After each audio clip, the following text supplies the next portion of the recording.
예, 우리 오늘 은혜할 말씀 사무엘상 19장 14절서부터 17절입니다.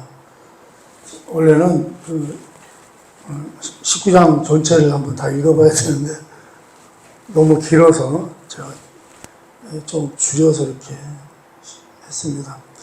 사무엘상 19장 14절서부터 17절 같이 읽겠습니다. 시작. 사울이 전령들을 보내어 다윗을 잡으려 하매 미갈이 이르되 그가 병들었느니라. 사울이 또 전령들을 보내어 다윗을 보라 하며 이르되 그를 침상째 내게로 들고 오라. 내가 그를 죽이리라. 전령들이 들어가 본즉 침상에는 우상이 있고 염소털로 엮은 것이 그 머리에 있었더라. 사울이 미갈에게 이르되 너는 어찌하여 이처럼 나를 속여 내 제적을 놓아 피하게 하였느냐. 미갈이 사울에게 대답하되 그가 내게 이르기를 나를 놓아 가게 하랴. 어찌하여 나로 너를 죽이게 하겠느냐 하더이다 하니라. 아멘. 우리가요 사무엘상 19장을 읽어보면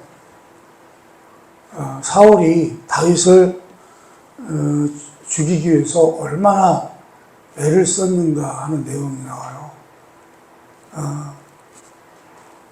사실은 다윗의 입장을 볼 때는 억울하죠. 뭐 잘못한 게 없는데 그냥 무조건 죽이려고 하니까. 우리도 그렇죠. 우리도 인생을 살다 보면 아무런 상관도 없는데 괜히 우리를 억울하게 만들고 우리를 힘들게 만들고 우리를 죽이지 못해서 안달난 그런 사람들을 만나기도 합니다. 그렇죠? 사실 여러분 그런 것들은 어떻게 보면 영적인 문제예요. 영적인 건데 뭐랄까요? 하나님을 믿는 자와 믿지 않는 자의 보이지 않는 그런 영적 갈등 때문에 오는 것입니다. 근데 놀라운 것은 말이죠. 다윗은 이런 사울의 적대 행위에 대해서 그는 대항하지 않았다는 거예요. 그냥 도망만 다녔지 피해 다녔다는 거예요. 사실은 여러분 어떻습니까? 그전에도 우리가 한번 살펴봤습니다만 다윗이 동굴로 피해서 숨어 있을 때 사울이 다윗을 잡으러 왔잖아요. 다윗을 잡으러 왔는데 그때 사울이 배가 아파서 다윗이 숨어있는 동굴 속에 들어옵니다. 그랬을 때요, 그때 그 다윗을 따르던 사람들이 어떻게 해요? 어떻게 생각했겠어요? 이거는 하나님 주신 기회다. 죽입시다. 당신을 못 죽여서 안달하는데 저 인간을 죽입시다. 이렇게 했을 때도 어떻게 했어요? 다윗은 아니다. 하나님의 기름 부은 자를 내가 할 수 없다. 그래서 그렇게 사울이 자기를 죽이려고 해도 이 다윗은요 대항하지 않아요. 그냥 내버려 둡니다. 자기가 도망다니지. 여러분 이렇게 또 재밌는 것은 뭐예요? 사울은 죽이려고 막 이렇게 잡으러 다니는데 오늘 본문에도 나오지만 다윗이 위험한 순간마다 도와주는 사람들이 있었어요. 도와주는 사람들이 누구예요? 사울의 아들이었던 요나단, 그리고 딸이었던 다윗의 아내이기도 하죠. 다윗의 아내였던, 그러니까 사울의 딸인 미갈도요 자기 남편을 지키려고 애를 쓰죠. 사울이 죽이지 못하도록 이렇게 도와줍니다. 그리고 사무엘 선지자야 하나님의 뜻을 알고 있었으니까 다윗을 이렇게 지키기 위해서 애를 씁니다.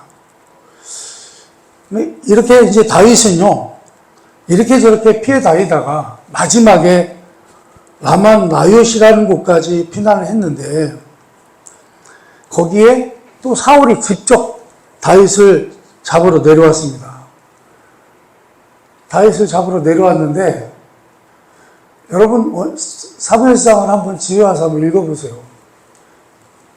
굉장히 재밌는 내용이 나옵니다. 다윗을 잡으러 온 사람들한테 누가 임해요? 하나님의 영이 임해요.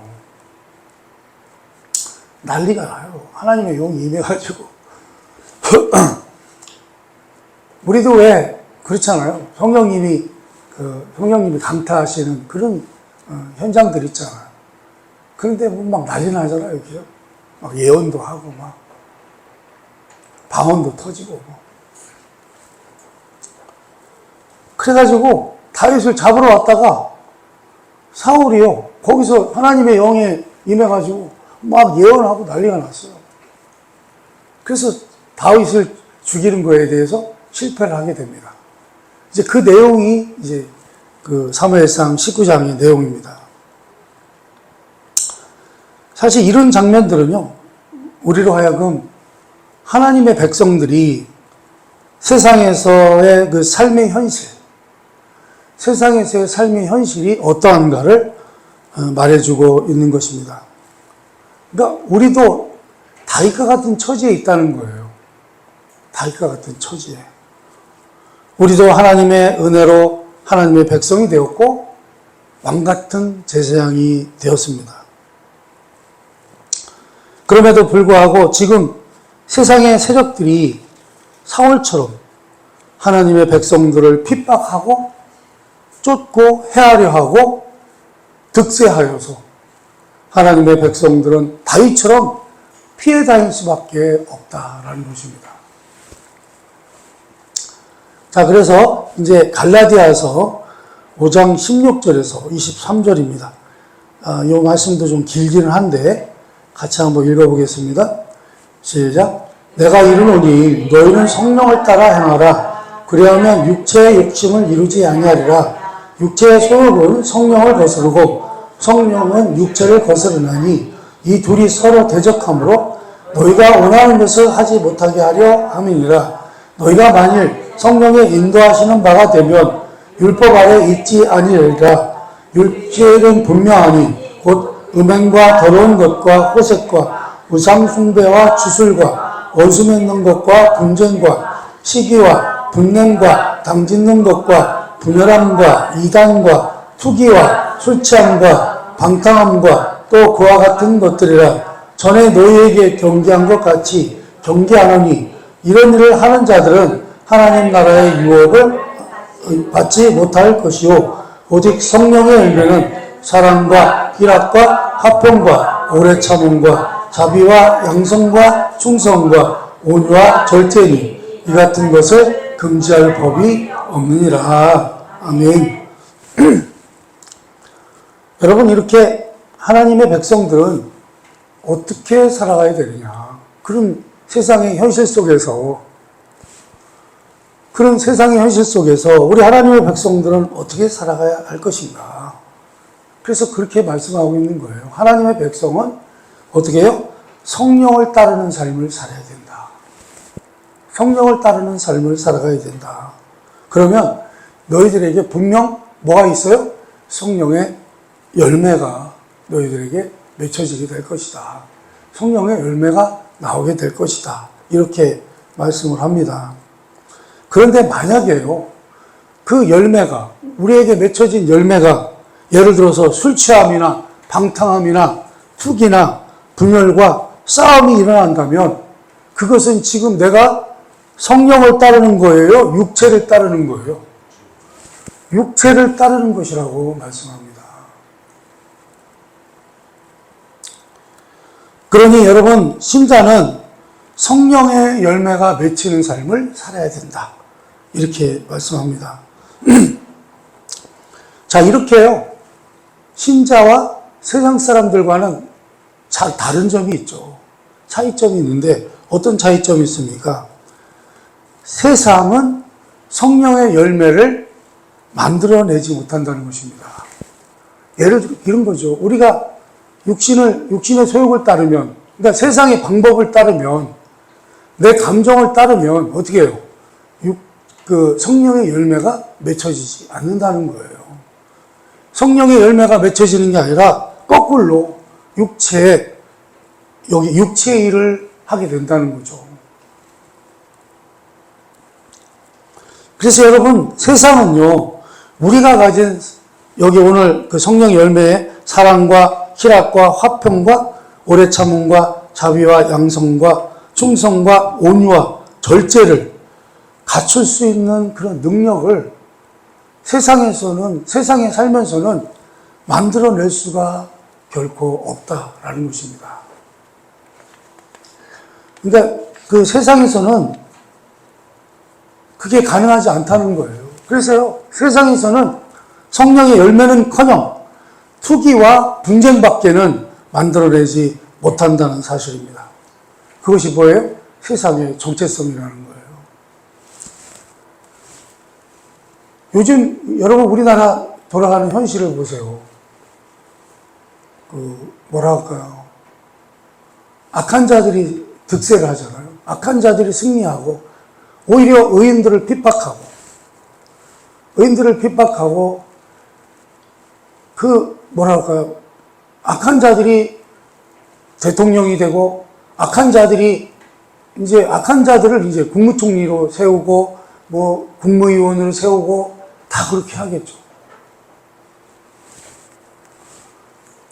그러니까요, 우리나라는요, 참 희한한 게 뭐냐면 전과자들이 우리나라를 다스려요. 다 전과자들이에요. 그래서 지금 교도소에 들어가 계신 분들이 6만 명이라고 그러더라고요. 근데 6만 명의 재수자들이 우리도 다 풀어달라. 그럴 거라는 거예요.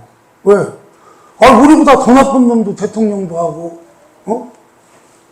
국무총리도 하는데, 국회의원도 하는데, 우리는 우리는 저 사람들에 비하면 뭐예요?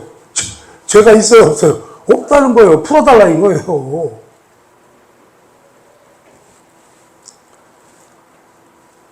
우리가 여러분, 그런 세상에 살고 있어요. 얼마나 웃깁니까, 좀. 여러분, 제가 늘 말씀드렸죠. 우리나라 베네수엘라로 가는 급행열차를 탔습니다.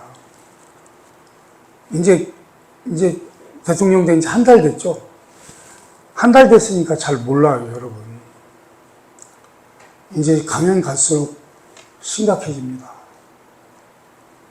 아직은 국무위원들도 뽑질 않았어요. 그러니까 장관들도 아직 뽑질 않았습니다. 여러분, 요한일서 5장 4절에서 5절 말씀을 또 한번 보겠습니다. 한번 더 보겠습니다. 시작. 무릇 하나님께로부터 난 자마다 세상을 이기느니라. 세상을 이기는 승리는 이것이니 우리의 믿음이니라. 예수께서 하나님의 아들이심을 믿는 자가 아니면 세상을 이기는 자가 누구냐? 아멘. 여러분, 세상을 이기는 방법이 뭐예요? 믿음이라는 거예요. 우리의 믿음이라는 거예요. 여러분, 그것은요, 예수 안에 있는 믿음, 하나님께서 예수 안에서 구원하고 목적한 하나님의 백성이라고 하는 정체성이라는 것입니다. 여러분, 이렇게 성령의 열매에서 보는 것과 같이 하나님의 백성의 정체성이라는 게 뭐예요? 그것은 거룩한 성품과 생명과 진리의 존재들이라는 거예요. 누가? 나하고 여러분들이. 그렇다면 여러분, 우리가 어떻게 세상을 이길 수 있느냐라는 것입니다. 여러분, 신자는요, 세상을 힘으로 이길 수 있나요? 여러분, 신자는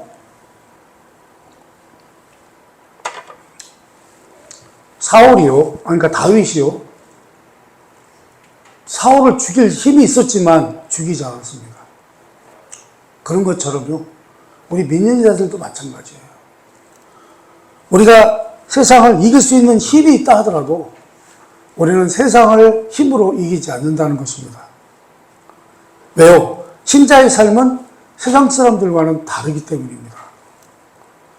세상 사람들은 세상적인 방법으로 승리와 성공을 추구합니다. 그러나 믿는 자들은 어떻게 살아야 된다고 그랬어요? 하나님만이 주실 수 있는 생명과 진리로, 의와 평강으로, 사랑과 희락과 화평으로 살아가야 한다라는 것입니다. 여기에 세상을 이기는 믿음이 있고 신자의 승리된 유일한 방법이 있다라는 것입니다. 여러분, 여호수아 1장 7절에서 9절 말씀입니다. 그 여호수아에 대한 말씀인데요. 유명한 말씀이죠. 우리 한번 또 읽어봅니다. 시작.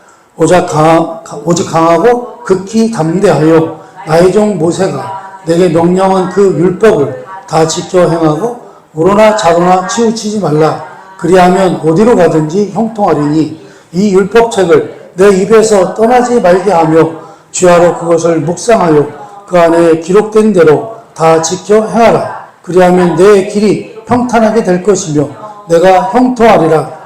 내가 내게 명령한 것이 아니냐. 강하고 담대하라. 두려워하지 말라. 놀라지 말라. 내가 어디로 가든지 내 하나님 여호와가 너와 함께 하느니라 하시니라. 아멘. 이 말씀은요, 믿음의 사람 여호수아에게 준 하나님의 큰 위로이고요, 거역할 수 없는 명령이었습니다. 내용은 이런 거예요. 강하고 담대하라. 너를 당할 자가 없을 것이다. 어떻게 해요? 그 이유가 뭐예요? 내가 너와 함께 하실 것이기 때문이다. 어떻게 하신다고요? 내가 너와 함께 할 것이다. 누가? 하나님. 하나님이 여호수아와 함께 하신다는 거예요. 하나님이 나와 여러분들과 함께 하신다는 거예요. 그러니 너는 내 율법을 내 입에서 떠나지 말게 하며 그 율법대로 살아라. 그러면 내가 형통하고 너를 대적할 자가 없으리라 라는 것입니다. 여러분, 우리는 이런 말씀을 통해서요, 함께 하셔서 여호수아에게 큰 힘을 주시고 모든 대적을 이기고 승리하게 하실 것이라고 생각을 해요. 이런 대목을 읽으면 그런 내용이 아니에요. 여기서 이야기하는 것은요, 현실적인 차원에서의 힘과 승리를 말하는 것이 아니고요, 전혀 다른 내용입니다. 무슨 내용이냐면요, 여호수아는요, 원래 뭐 하던 사람이에요? 이스라엘의 지도자였던, 위대한 지도자였던, 모세가 위대한 지도자가 되기까지는 우리 하나님의 훈련이 있었습니다만, 그러니까 위대한 지도자였던 모세의 부관으로서 평생을 살았던 사람이에요. 지금으로 말하면 모세의 따까리였어, 따까리. 모세를 따라다니면서 심부름하던 그런 부관이었습니다. 부관, 군대로 말하면. 이렇게 모세의 부관으로 평생을 살아온 사람인데, 그런데 그 위대한 종 모세가 죽었어요. 모세는 애굽과 바로의 손에서 이스라엘 백성을 구원해낸 아주 위대한 지도자였습니다. 근데 이제는요, 여호수아가 그 모세의 바톤을 받아가지고 어떻게 해요? 이스라엘 백성을 약속의 땅, 가나안에 입국을 시켜야만 하는 그 사명이 주어진 거예요. 그래서 자신들보다 강해 보이는 그 원주민들, 가나안 원주민들을 쫓아내는 일을 맡아야 했다는 것입니다. 그런데 여러분, 여호수아는 두려웠을 것 같아요. 그죠? 내가 할 수 있을까? 자신이 모시고 따르던 모세와 같이 내가 그렇게 할 수 있을까? 라는 걱정과 두려움이 있었을 것입니다. 그러나 그때 하나님께서 그에게 격려를 하시는데 뭐라고 격려를 하셨어요? 야, 모세가 위대했던 것은 모세가 위대했던 게 아니야. 모세가 위대했던 것은 그 이유가 모세에게 있었던 것이 아니라 내가 모세와 함께 했기 때문이야. 라고 말씀합니다. 모세가 위대했던 것은 뭐 때문이라고요? 모세에게는요, 어떤 사람이 됐어요, 나중에? 바보 됐었잖아요, 바보. 양 40년 치는 동안 완전히 바보 됐어요. 그런 사람을 하나님께서 위대하게 쓰신 거예요. 그러니까 하나님 여호수아에게 그러는 거예요. 코가 습자로 빠진 여호수아에게 오셔서, 야, 모세가 이놈아 위대하게 된 것은 모세가 잘나서가 아니야. 내가 그와 함께 했기 때문이야. 그러면서 뭐라고 말씀해요?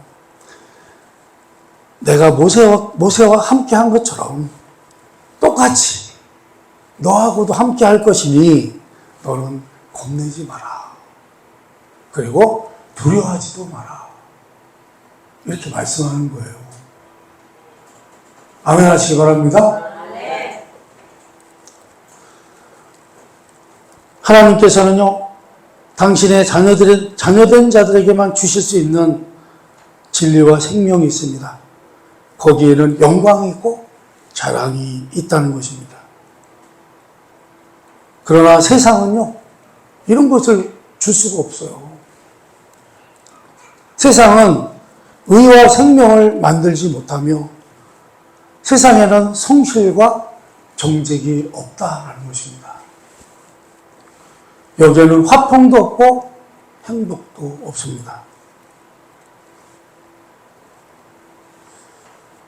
어제 우리 상이랑 이렇게 찍어 점심을 사 먹었는데, 그때 우리 상이가 신랑감을 얘기하면서 성실하고 정직한 놈이면 된다 이렇게 얘기하더라고요. 그래서 제가 그랬어요. 뭔 소리요? 뭔 소리요? 성실하고 정직한 놈은 없어, 이 세상에.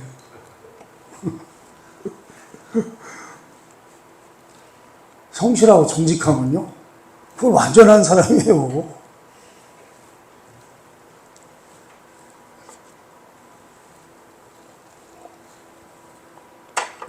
그러니 여러분,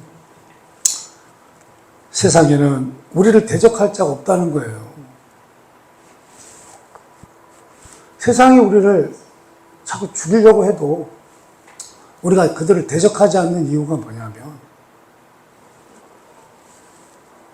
세상에는 우리가 대적할 필요가 없다는 거예요. 세상을. 왜요? 그것은 예수 그리스도 안에서 하나님이 주시는 생명과 진리를 세상은 우리에게 줄 수가 없기 때문이라는 거예요. 세상은 아무리 지가 크고 잘났다고 세상의 흐름대로 살면 잘 된다고 이렇게 해봤자 소용없다는 거예요.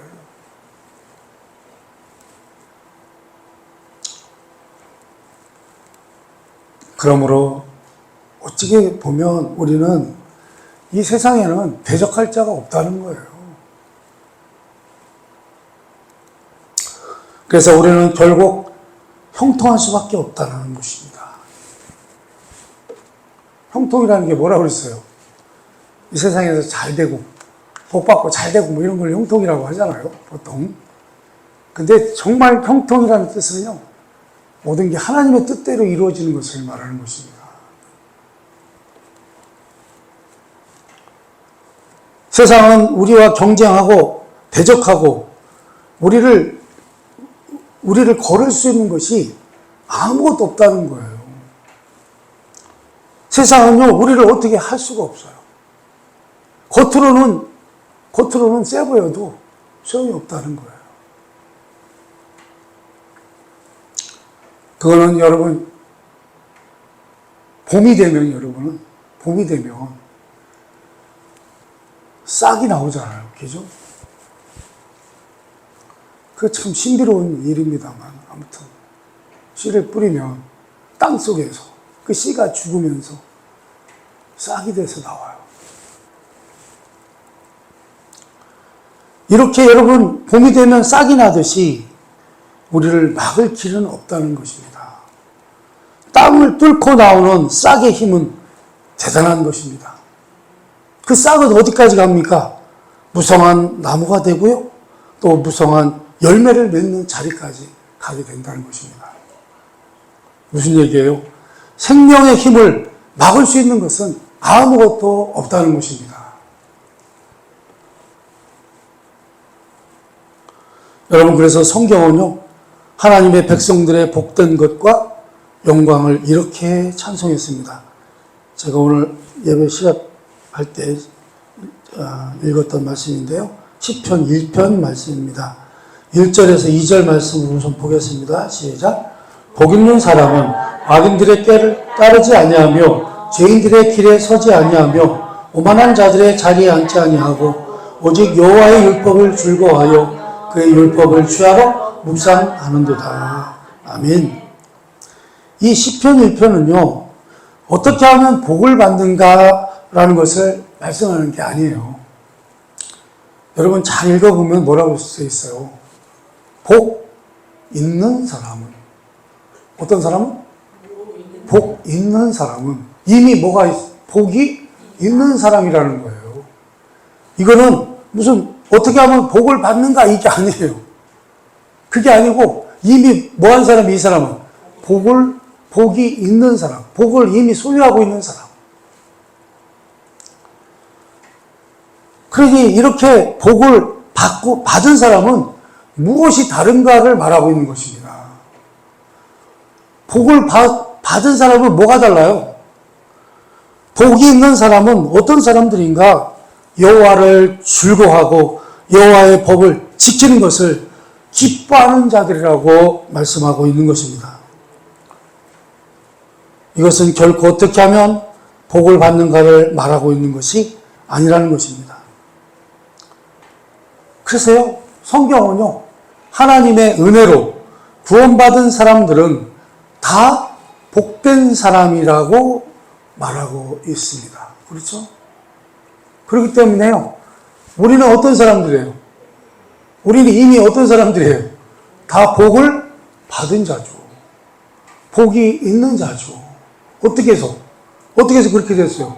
하나님의 은혜로 구원을 받았기 때문에. 하나님의 은혜라는 게 뭐라고 그랬죠? 그분이 값없이, 아무런 조건 없이, 아무런 대가 없이 그냥 거저 우리를 구원해 주신 거예요. 그래서 우리가 구원받은 사람들은 이렇게 다 어떤 사람들이에요? 복된 사람들이라는 것입니다. 그래서 복된 사람들의 특징이 뭐예요? 복된 사람들의 특징은 하나님을 즐거워하고 그분이 베푸신 생명과 은혜와 진리 가운데서 감사하며 사는 사람들이라는 것입니다. 그래서 시편 1편 3편에 뭐라고 되어 있나 또 한번 읽어볼까요? 한번 읽어봅니다. 시작.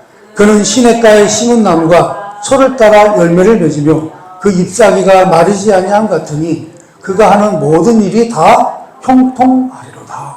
아멘.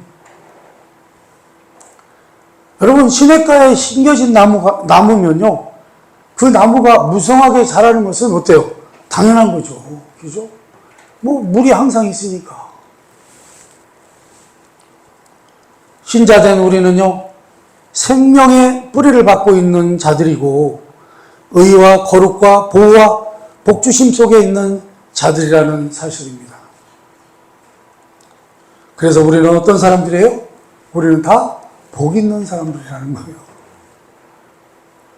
그래서 여러분, 우리가 세상을 이길 수 있는 것도 바로 그 때문이라는 거예요. 여러분, 우리가 사절을 볼까요? 악인은 어떤가? 악인은 어떤가? 한번 읽어봅니다. 시작. 악인들은 그렇지 아니하며 오직 바람에 나는 겨와 같도다. 아멘. 우리는 세상을 살면서요, 악인들이 잘 되는 걸 너무 많이 봐요. 그죠? 지금도 그렇잖아요. 우리나라 정치하는 놈들 봐도 완전히 흉악한 놈들이 다 잘 되고 있잖아요. 자기들 마음대로 하잖아요. 어때요? 죄 없는 대통령을 탄핵시켜서 감옥에 가두지를 않나. 또 다시 감옥에 집어넣으려고 특검을 해가지고 어떻게 하든지 잡아넣으려고 하질 않나.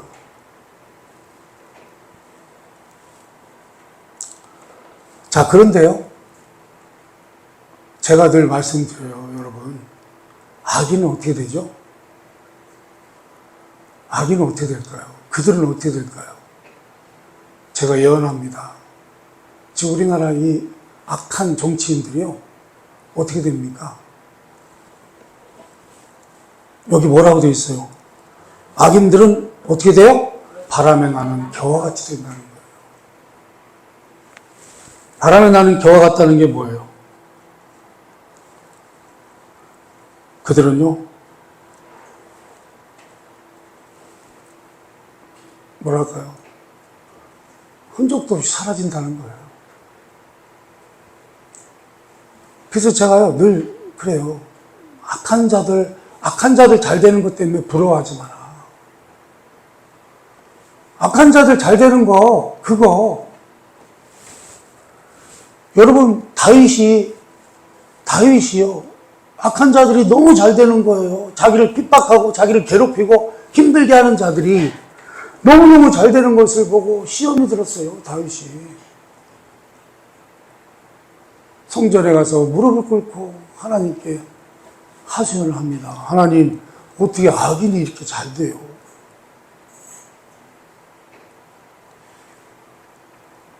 우리는 하나님 섬기는데도 맨날 그냥 힘든 여정을 살아가는데 어떻게 악인들이 이렇게 잘 살고 잘 됩니까?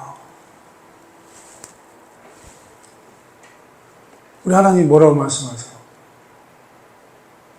아니다. 그들은 흔적도 없이 사라진다. 어느 날 어떻게 될 거라고요? 안 보인다는 거예요. 안 보인다는 거예요.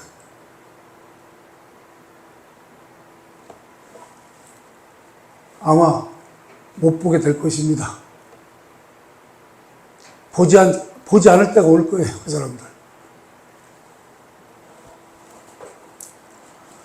여러분, 악인들은요, 바람에 나는 겨와 같은 것입니다. 그들은 이 세상 풍조에 휩쓸려서 다닐 뿐입니다. 우리는 사울에게서 그 모양을 볼 수가 있는 것입니다. 우리 모두는 다 다윗과 같이 부름을 받고 있습니다. 우리는 하나님의 자녀입니다. 하나님만이 주실 수 있는 생명과 진리와 의와 거룩과 영생과 영광과 충만을 소유하고 있는 자. 이것이 우리의 우리됨이며 우리의 보상이며 영광이며 승리이며 힘인 것을 꼭 깨달으시기 바랍니다. 그래서요, 우리는 이것을요, 우리 인생에서도요, 마땅히 누려야 합니다. 이 하나님의 자녀로서 우리 하나님이 복 있는 자로 주신 일은 정말 대단한 것들을, 하늘의 보화들을 마땅히 누리시기를 바라고요. 세상 앞에서 증거해야 될 우리된 존재와 인생으로서 책임을 가지고 살아야 한다라는 것입니다. 여러분, 우리의 삶을 깊이 들여다보고 예수 그리스도 안에서 허락된 영광과 승리를 놓치지 않는 인생과 자신에 대한 이해와 믿음과 소망을 가지시기를 주님의 이름으로 간절히 축원합니다. 네, 기도하겠습니다.